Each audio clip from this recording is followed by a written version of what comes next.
अफगानिस्तान से ये बड़ी खबर आई। तालिबान सरकार के नए चेहरों का ऐलान हो गया है।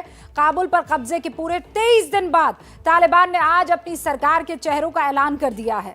तालिबान ने इसे इंटरिम गवर्नमेंट बताया, यानी अंतरिम सरकार बताया है। कौन कौन है तालिबान का ये चेहरा जो अफगानिस्तान पर सरकार के तौर पर काम करेगा? मुल्ला मोहम्मद हसन अखुंद, जो कि सरकार का सर्वे सर्वा है, यानी प्रधानमंत्री उसे बनाया गया है। अब से कुछ देर पहले ये जानकारी भी आ गई है कि ये जो प्रधानमंत्री नामित है, ये रेवरी काउंसिल यानी क्वेटा शूरा से ताल्लुक रखने वाला है। मुल्ला अब्दुल गनी बरादर, ये डिप्टी प्रधानमंत्री पद इसे मिला है। तालिबान संस्थापक मुल्ला उमर का बेटा मुल्ला याकूब रक्षा मंत्री बनाया गया है। हक्कानी नेटवर्क का प्रमुख सिराजुद्दीन हक्कानी गृह मंत्री के तौर पर शपथ लेगा। अमीर खान मुत्तकी अंतरिम विदेश मंत्री बनाया गया है। खलील हक्कानी को शरणार्थी मामलों के मंत्रालय की जिम्मेदारी सौंपी गई है।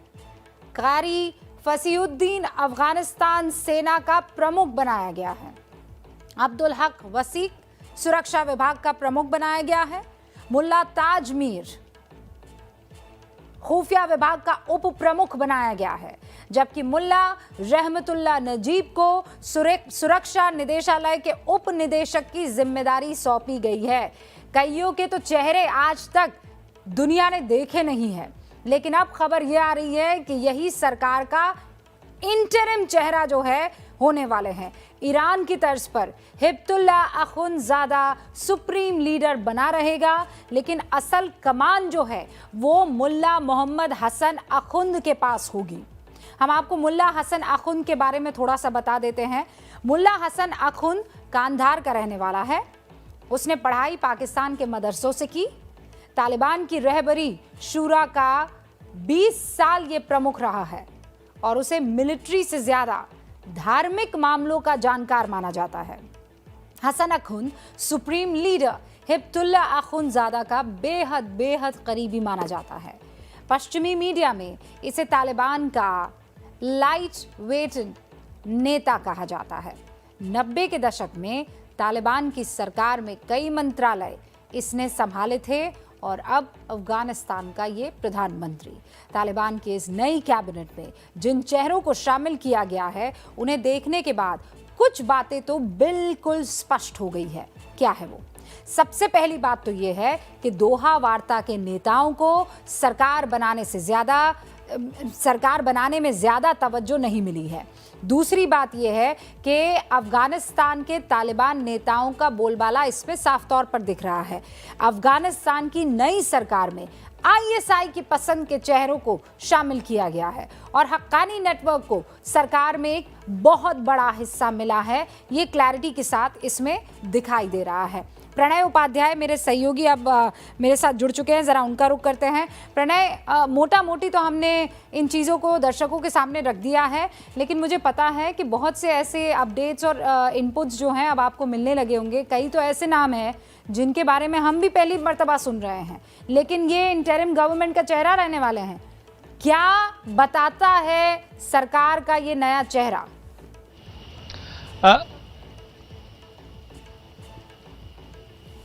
देखिए, ये नया चेहरा बताता है कि तालिबान के अंदर 15 अगस्त के बाद से सरकार बनाने को लेकर जो खींचतान चली है उसका नतीजा क्या है। मुल्ला हसन अखुंद का नाम रहबरी काउंसिल यानी जो क्वेटा शूरा की जो सुप्रीम लीडरशिप काउंसिल है उसके वो मुखिया रहे हैं। कंधार के गवर्नर थे 1999 से लेकर 2001 के बीच में, और उसके बाद जब अमेरिका वहां दाखिल हुआ और उसके बाद वो भाग के पाकिस्तान चले गए, तो ये जो उनकी लीडरशिप एक कंसेंसस कैंडिडेट के तौर पर उनका नाम सामने आया है। निश्चित रूप से इसमें एक चीज साफ नजर आती है कि तालिबान के वो नेता जो कि हार्डकोर तालिबान कमांडर्स थे, जो जमीन पर लड़ाई लड़ रहे थे, उनको तरजीह दी गई है। जो पॉलिटिकल ऑफिस दोहा में बात कर रहा था, जिसने अमेरिका के साथ समझौते किए, दस्तखत किए, वार्ताएं की, इंटरनेशनल एंगेजमेंट्स किया, उनको दोयम दर्जे की भूमिकाएं दी गई, चाहे मुल्ला अब्दुल गनी बरादर हों या शेर मोहम्मद अब्बास तानिकज़ई हों। जो पहले नाम लिए गए हैं, जो बड़े नाम दिए गए हैं, वो नाम है मुल्ला याकूब, जो कि मुल्ला उमर का बेटा और जो मिलिट्री कमांडर थे, जो जमीन पर जो मिलिट्री कमांड थी उसको लीड कर रहे थे, और अब उन्हें डिफेंस मिनिस्टर की भूमिका दी गई है। इसके अलावा सिराजुद्दीन हक्कानी, तो तमाम ये वो नाम हैं जो कि हार्डकोर टेररिस्ट अब तक कहे जाते रहे यूएन की लिस्ट में। और अभी भी आप और हम रूबिका जब बात कर रहे हैं तो अफगानिस्तान का नया प्रधानमंत्री बनने जा रहा मौला जो हसन अखुंद है, उनका नाम यूएन की सैंक्शन जो टेरर लिस्ट है उसके अंदर मौजूद है रेजोल्यूशन 1267 के तहत। तो ये वो सारे नाम हैं। तालिबान के नेता कई बार ये बात करते रहे कि पहले यूएन की लिस्ट से उन्हें बाहर किया जाए, उनका नाम हटाया जाए, लेकिन वो नहीं हो पाया। अब बड़े सवाल यही है कि इस सरकार का, ये जैसी सरकार सामने आई है, जो दोहा एग्रीमेंट हुआ था 29 फरवरी 2020 को, उसकी तो धज्जियां उड़ गई, क्योंकि इस सरकार के अंदर न तो महिलाएं हैं, न इंक्लूसिव चेहरा है, न समाज के विभिन्न तबकों को इसमें कोई बहुत ज्यादा जगह दी गई है। हाँ, मोहम्मद नूरी टाइप के कुछ नाम जरूर हैं जो कि गैर पश्तून हैं, लेकिन प्रमुख तौर पर पश्तून लीडरशिप, और पश्तून लीडरशिप में भी मुख्य रूप से क्वेटा शूरा, पेशावर शूरा या जो ममती शूरा हैं या दूसरी शूराएं हैं, उनकी कोई बहुत ज्यादा जगह नहीं है। हाँ। सिराजुद्दीन हक्कानी भी चूंकि बाद में क्वेटा शूरा में ही महत्वपूर्ण जगह पर आ गए, जो है वो बहुत स्ट्रांगली इसमें रहा है। प्रणय, ये क्लैरिटी के साथ दिखाई दे रहा है। अब मैं बस एक और चीज जानना चाह रही हूँ, झंडा किसका होगा? अफगानिस्तान का झंडा रहेगा कि नहीं रहेगा? संविधान में परिवर्तन होगा कि नहीं होगा? ये क्या सोच कर आए हैं?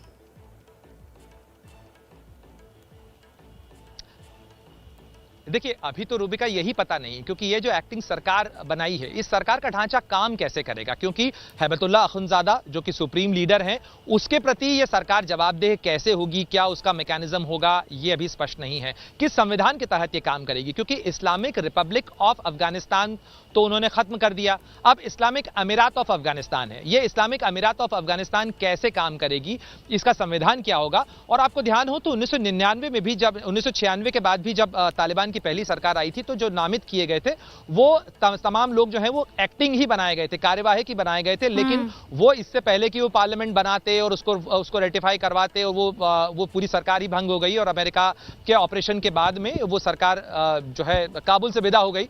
लेकिन अब वो वापस आए हैं तो उन्होंने फिर से उसी प्रोसेस को शुरू किया है। ये एक्टिंग बनाए गए हैं तमाम लोग, लेकिन नया ढांचा क्या होगा, कि संविधान के तहत काम करेगा, यह भी स्पष्ट होना बाकी है। सबसे बड़ा सवाल अब भी यही है रूबिका, मैं दोहरा रहा हूं कि इस सरकार की लेजिटिमेसी और इस सरकार की सस्टेनेबिलिटी, इस सरकार का जो रिकॉग्निशन, इंटरनेशनल रिकॉग्निशन है, वो कैसे वर्कआउट होगा? यूएन में अफगानिस्तान की भागीदारी कैसे होगी, जबकि उसके प्रधानमंत्री, उसके विदेश मंत्री, लेकिन ये बात एकदम साफ हो गई है जो अभी कुछ देर पहले प्रणय आपने बताई। ये यूनाइटेड नेशन सिक्योरिटी काउंसिल की वेबसाइट पर मैं हूं। मोहम्मद हसन अखुंद, ये नाम जो देख रहे हैं आप, ये कौन है आपको पता है? ये वो शख्स है जिसको एनलिस्ट किया गया है टेररिस्ट के तौर पर। यूएन की इस वेबसाइट के हवाले से मैं आपको बता रही हूं। अफगानिस्तान की नई सरकार को पाकिस्तान के इशारों पर कैसे नाचने वाली सरकार कहा जा सकता है, इसका अंदाजा आप इस बात से लगाइए कि अफगानिस्तान की आवाम को भी इतनी बड़े लेवल पर उनकी नहीं सुनी गई है जितनी इनकी सुनी गई है। पिछले 2 दिनों से राजधानी काबुल की सड़कों पर देखिए, पाकिस्तान और तालिबान की जुगलबंदी के खिलाफ प्रदर्शन हो रहा है। जो वीडियो विश्लेषण हम अभी आपको दिखाने जा रहे हैं, उसे आप एक उम्मीद कह सकते हैं। ये तस्वीरें भरोसा दिलाती है कि अफगानिस्तान में अभी सब कुछ खत्म नहीं हुआ है। ये तस्वीरें बताती है कि बंदूक के जोर से किसी को भी अपना आप गुलाम नहीं बना सकते हैं। भले ही तालिबानियों के हाथों में बंदूक हो, अमेरिका के छोड़े हुए आधुनिक हथियार हो, लेकिन अफगानों के पास जज्बा है, दिलेरी है, उनके पास गलत को गलत कहने की हिम्मत है, और उनकी इसी हिम्मत के आगे तालिबान झुका हुआ है। अफगानिस्तान की राजधानी काबुल से आज जो तस्वीरें आई है, पूरी दुनिया में ये ट्रेंड कर रही है। ये अफगानों की हिम्मत का विश्लेषण करती अब रिपोर्ट आपके सामने। काबुल की सड़कों पर पाकिस्तान के खिलाफ गुस्से की वजह है ये तस्वीर। पाकिस्तान की बदनाम खुफिया एजेंसी आईएसआई के प्रमुख फैज हमी और तालिबान के प्रमुख नेता मुल्ला अब्दुल गनी बरादर की मुलाकात, जो शनिवार को काबुल में हुई थी। इसी के बाद पाकिस्तान की वायुसेना ने तालिबान की मदद की और तालिबान ने पंजशीर में एक खतरनाक हमला किया, जिसमें पंजशीर की रक्षा करने वाले नेशनल रेजिस्टेंस फ्रंट के कई कमांडर मारे गए। इसी हमले के खिलाफ पूरे अफगानिस्तान में उबाल आ गया है। खास तौर पर विरोध हो रहा है अफगानिस्तान में पाकिस्तान की एंट्री का, और अफगानों को यह भी लग रहा है कि कहीं अब अफगानिस्तान पर पाकिस्तान का कब्जा तो नहीं हो। हजारों की संख्या में ये प्रदर्शनकारी काबुल की सड़कों पर उतरे हुए हैं। अफगानों का ये प्रदर्शन आज काबुल के बाराकी चौक से शुरू हुआ और पाकिस्तान एम्बेसी पर जाकर खत्म हुआ, जिसमें लगातार पाकिस्तान के खिलाफ नारेबाजी हो रही थी। वैसे तो इस प्रदर्शन में सब शामिल थे, लेकिन महिलाओं की संख्या ज्यादा थी। पाकिस्तान विरोधी नारेबाजी के साथ पाकिस्तान विरोधी पोस्टर भी थे। जैसे इस पोस्टर में लिखा है कि पाकिस्तान अफगानिस्तान से भाग जाओ। एक और महिला के हाथ में ये पोस्टर है जिसमें पाकिस्तान की खुफिया एजेंसी ISI को शैतान कहा गया है। जैसे जैसे ये मोर्चा पाकिस्तान एम्बेसी की तरफ बढ़ रहा था, भीड़ भी बढ़ रही थी। आसपास तालिबान के लड़ाके भी दिख रहे थे, लेकिन इस भीड़ के सामने उन्होंने भी कुछ नहीं किया। बड़ी तैयारी के साथ ये प्रदर्शनकारी आए हुए थे। जैसे इन तस्वीरों में आपको कार के ऊपर एक बड़ा सा स्पीकर दिख रहा है। सवाल सिर्फ एक ही है कि पाकिस्तान अफगानिस्तान में दखल क्यों दे रहा है। ये तस्वीरें बहुत बड़ी उम्मीद बढ़ाती हैं। ये तस्वीरें बताती हैं कि अफगानों ने अब ये तय कर लिया है कि उन्हें अपनी आजादी के लिए अब आवाज उठानी है। एक नए कैमरा एंगल से तालिबान और पाकिस्तान की जुगलबंदी के खिलाफ सड़कों पर उतरे इन लोगों का विरोध देखिए। हजारों की संख्या में ये मोर्चा निकल रहा है, जिसकी अगुवाई महिलाएं कर रही हैं और यहाँ भी पाकिस्तान के खिलाफ नारेबाजी हो रही है। आजादी आजादी आजादी आजादी आजादी आजादी आजादी पंजशीर में जिस नेशनल रेजिस्टेंस फ्रंट के ठिकानों पर तालिबान और पाकिस्तान ने गोलाबारी की, वो हैं तो अफगान हैं। पाकिस्तान की मदद से तालिबान अपने ही लोगों को मार रहा है। अब यह हरकत किस देश के वासी को बर्दाश्त होगी? इसीलिए काबुल की सड़कों पर यह बगावत हो गई। इसीलिए काबुल के इस प्रदर्शन में जो पोस्टर थे, उन पर पंजशीर का समर्थन करने की बात भी कही गई। लेकिन तालिबानियों को अपना ये विरोध कैसे बर्दाश्त हो सकता है? विरोध प्रदर्शन, लोकतंत्र और आजादी जैसे शब्द तालिबान की डिक्शनरी में है ही नहीं। सामने कुछ तालिबान के कमांडर हैं और उनके सामने महिलाओं का एक मोर्चा है। तालिबानी कमांडर महिलाओं को आगे नहीं जाने दे रहे। दोनों के बीच में बहस हो रही है। एक और तालिबानी लड़ाका चिल्लाता हुआ आता है और उसने सीधे फायरिंग शुरू कर दी। वो हवाई फायर ही कर रहा था, लेकिन फायरिंग देखकर महिलाएं पीछे हट गई। वो इसके बाद भी नहीं रुका और लगातार फायरिंग करता रहा। कुल मिलाकर काबुल की सड़कों पर तालिबान का ऐसा ही जंगल। प्रदर्शनकारियों को रोकने के लिए ऐसे ही तालिबानियों की फायरिंग चल रही है। ऐसा लग सकता है कि 1000 पटाखों की लड़ी में आग लगाकर छोड़ दी गई है, लेकिन ऐसा है नहीं। ये काबुल में प्रदर्शन कर रही भीड़ पर तालिबानियों की फायरिंग है, जिसके बाद भीड़ भागती हुई नजर आ रही है। एक और वीडियो देखिए, इसमें आपको तालिबान के लड़ाके साफ साफ दिख रहे हैं। जिन्होंने ये रंग बिरंगे कपड़े पहने हुए हैं, वो लगातार हवाई फायरिंग कर रहे हैं। सामने प्रदर्शनकारियों की भीड़ है और उन्हें डराने के लिए ये तालिबानी हवाई फायर कर रहे हैं।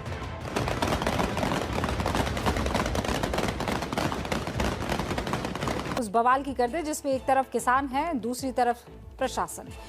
मुजफ्फरनगर के बाद आज किसानों ने करनाल में अपनी ताकत दिखाई और हरियाणा के खट्टर सरकार को निशाने पर लिया। इस वक्त दिल्ली से करीब 130 किलोमीटर दूर करनाल में किसान मिनी सचिवालय का घेराव करके बैठे हुए हैं। किसानों ने यहां मिनी सचिवालय के पास ही अपना डेरा जमा लिया है और धरने पर बैठ गए हैं। किसानों का जो रुख नजर आ रहा है, उससे ये साफ है कि वो फिलहाल वहां से हटने के मूड में नहीं है। किसान नेता प्रशासन को खुली चुनौती दे रहे हैं कि जब तक वो किसानों की मांग नहीं मानेंगे, तब तक किसान वहां अपना धरना नहीं खत्म करेंगे। किसानों का ये तेवर देखकर प्रशासन भी एक्टिव मोड में नजर आ रहा है। प्रशासन ने वहां पर इस वक्त पुलिस फोर्स की जबरदस्त तैनाती कर ली है। करनाल के अलावा आसपास के इलाकों में इंटरनेट सेवा बंद करने की बात भी कही जा रही है। किसान इस वक्त तो मिनी सचिवालय पर डटे हुए हैं, लेकिन इससे पहले किसानों ने आज शाम जब मार्च निकाला तो भीड़ देखने लायक थी। पुलिस ने वाटर कैनन का इस्तेमाल किया, लेकिन किसान पीछे नहीं हटे। राकेश टिकैत ने ट्वीट भी किया कि वाटर कैनन की बौछार से हरियाणा सरकार किसानों की आवाज दबा नहीं सकती है।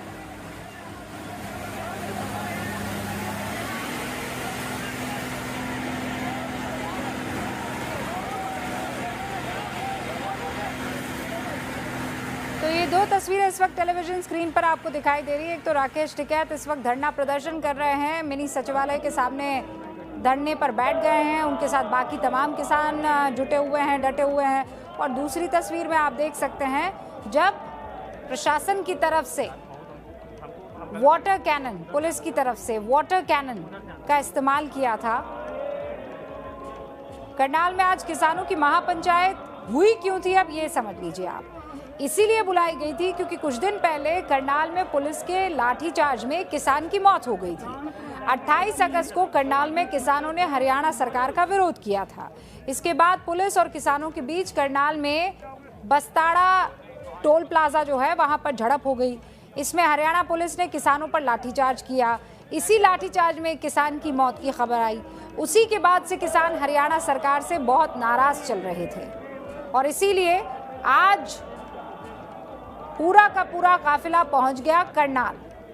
किसान संगठनों ने हरियाणा सरकार के सामने कुछ मांगे रखी हैं।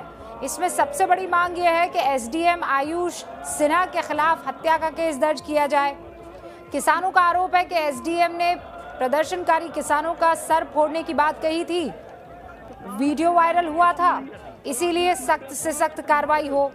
इसके अलावा किसानों की ये मांग है कि करनाल में लाठीचार्ज में जिस किसान की मौत हुई उसके परिवार को 25 लाख रुपए मुआवजा मिले। मृतक किसान के बेटे को सरकारी नौकरी की मांग रखी गई है। लाठीचार्ज में घायल किसानों को 2-2 लाख रुपए देने की मांग कही गई है। किसान ने अपनी मांग पूरी ना होने पर महापंचायत और विरोध प्रदर्शन की चेतावनी दी और आज उसी चेतावनी को पूरा करने की कोशिश में किसान नेता दिखाई दे रहे हैं।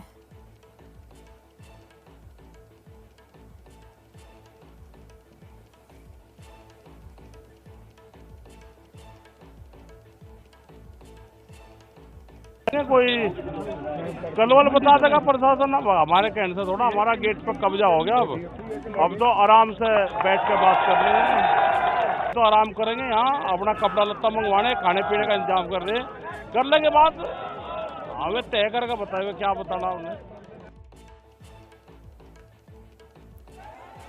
और चलिए जरा रुक कर लेते हैं मेरे सहयोगी अंकित का। अंकित के पास जाएं उससे पहले किसान नेता क्या मन बना कर आए हैं, मूड क्या है, आप सुन लीजिए। इस तरीके से सरकार ने बर्बरता से 28 तारीख को चोटें मारी हैं, उसका रिएक्शन हुआ है। न्यूटन का ये थर्ड लॉ यहाँ एप्लीकेबल हुआ है, every action has equal and opposite reaction. और अब हमने तालिबान से, हरियाणा का जो तालिबान मुख्यमंत्री है उससे करनाल का हेडक्वार्टर छीन लिया है। और अब धीरे धीरे अगर सरकार नहीं मानती तो 22 के 22 जो सचिवालय हैं हरियाणा के, वहां भी किसान अपनी सरकार चलाएगा।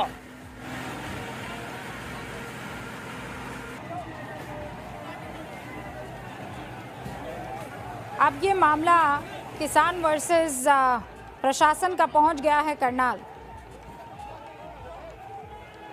ठीक है, डेरा डाला हुआ है मिनी सेक्रेटरिएट के सामने। जब तक एसडीएम के खिलाफ ऊपर पर्चा नहीं होता तब तक डेरा जा ही डालेंगे।